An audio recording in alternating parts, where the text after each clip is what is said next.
Pagtukla sa iba't ibang lugar sa lungsod ng Zamboanga. Ang pangalan Zamboanga ay hango sa wikang Subanen na sabuan at sa wikang Malay na jambangan o daungan ng mga bulaklak. Ano nga ba ang Zamboanga City? Ang Zamboanga City ay isang lungsod ng Pilipinas o mas kilala bilang pang-anim na pinakamataong syudad at siya rin pangatlong may pinakamalawak na lupain sa bansang Pilipinas. Ito ay matatagpuan sa Region 9 na kilala rin bilang Zamboanga Peninsula Region. Ito ay may mga makulay na lungsod na tinatawag na Asian Latin City. Ang Zamboanga ay kilala rin dahil sa iba't ibang lugar na may magagandang tanawin. Kung kaya't ito ay talaga namang pinupuntahan ng mga turista. Ngunit sa kabilang banda ay nagiging dahilan rin upang hindi makapagsaya ang iba dahil sa dami ng taong nagpupunta. Kaya naman ating talakayin at alamin ang tatlong lugar na hindi gaanong kilala. Ngunit makakatiyak kaming inyong magugustuhan.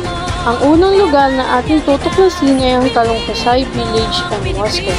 Ang Talongkasay Village ay isang tradisyonal na pamayanan ng Muslim na kilala sa mga makukuling na bitas, tradisyonal na mga bangka at mga kultural na kasanayan. Kalapit nito ang Talongkasay Mosque, ang isa sa mga pinakalumang mosque sa Pilipinas at matatagpuan sa matahimik na lugar. Nag-aalok ito ng isang sulyap sa lokal na kulturang Islam. Ang Talongkasay ang unang sentro sa pagpapalaganap ng Islam sa tangway ng Zamboanga. Oo, tama ka. Ang Talongkasay Village at Mosque sa Zamboanga City ay hindi gaanong kilala kumpara sa ilan sa mga sikat at kilalang lugar sa rehiyon. Halina at ating panitong tuklasin. Sining. Sa Talongkasay Village, madalas na praktisuhin ng mga residente ang tradisyonal na sining ng mga Moro, tulad ng malong, barong Tagalog at pananalisa sa ulo, upang mapanatili ang kanilang kultural na identidad at pag-unlad ng komunidad. Ang mosque at iba pang relihiyosong lugar ay nagpapakita rin ng sining ng Islam.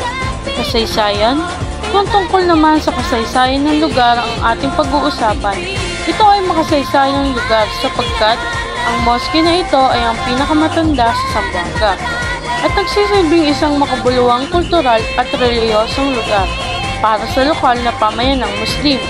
Ang arkitektura nito ay sumasalamin sa tradisyonal na disenyo ng Islam. Ang nayorin na ito ay ang mayroong iilang mga palatandaan na nagpapakita ng kasaysayan at pamana ng lokal na komunidad. Kabilang nito ang mga tradisyonal na bahay at mga sentro ng komunidad. Bago tayo dumako sa mga aktibidad na maaaring gawin ay ating munang alamin ang ilang tradisyon sa lugar na ito. Ang Talongkasay Village ay kilala rin sa kanilang kultura na pamana. Kabilang ang mga tradisyonal na kaugalian at practice tulad ng Morong custom na kabanalan, respeto sa mga nakakatanda at pamilya. Meron din silang mga sining ng mga artisano tulad ng tradisyonal na paghahabi, pagtatahi at paggawa ng metal na malalim na nakatanim sa lokal ng tradisyon at kultural na praktik. Kulinarya. Sa Talongkasay Village, ang kusina ay nagmumula sa kultura ng Tausug at Bukal, kung saan ang mga pagkain ay gumagamit ng pampalasa katulad ng niyog at seafood. Ang mga lutuin ay kinabibilangan ng biryani, chula itsum, pastil at iba pang seafood. Sa Zamboanga, karaniwang kasama sa mga lutuin ang inihaw na kami na may maanghang na sausawan at kanin. Ang biryani ay isang masarap na putahe ng kanin. Ang pangalawang lugar na ating tutuklasin ay ang Juan's Islas. Ang Juan's Islas ay isang grupo ng mga maliliit na isla sa Zamboanga City, Pilipinas. Ay lumalagaw sa popularidad sa mga turista dahil sa kanyang mga dilis-dis at napakakinis at malinaw na tubig. Ang mga isla na kilala rin bilang labing-isang isla ay nag-aalok ng tahimik na kapaligiran na perpekto para sa snorkeling, pagtatalon, na may matingkad na mga bahura ng korales at iba't ibang buhay dagat. Accessible sa pamamagitan ng bangka, ang Juan's Islas ay isang hindi gaanong kilalang destinasyon kumpara sa mga kilalang lugar para sa turismo tulad ng Boracay o Palawan. na nag-aalok ng payapang at hindi kasing siksika na karanasan para sa mga mahilig na kalikasan at naghahanap ng pahinga. Mga kasaysayan sa Juan Islas. Ang panahon ng Espanyol na parararang islas sa Juan Islas ay maaaring masilayan bilang isang mahalagang landmark at paalala ng nakaraan na mayroong arkitekturang kolonyal ng Espanyol at mga natatanging lugar. Ang iba pang lokal na mga likhang sining at monumento ay sumasalamin sa buhay ng mga nakaraang tao. Mga tradisyon. Ang lungsod ng Zamboanga ay kilala sa kanyang kulturang Chabacano, isa sa wikang Creole na batay sa Espanyol na naglalaman ng mga elemento ng Espanyol, Pilipino at iba pang kultura upang lumikha ng isang tanging identidad at tradisyon ng Banado Global Procession, ang kinabibilangan ng isang pang-aararo ng mga debong sumasamba upang linisin ang trono ng santo. Mga reaktibong aktibidad. Ang mga aktibidad tulad ng kayaking, paddleboarding at jet ski ay maaaring masiyahan ng mga turista sa mga baybayin ng mga isla. Ang pag-ikot sa mga isla ay nagbibigay ng pagkakataon na mag-explore sa iba't ibang kultura at wildlife, habang ang pagmamasid sa mga ibon at marine life ay nagbibigay ng kaalaman ukol sa iba't ibang uri. Kulinarya.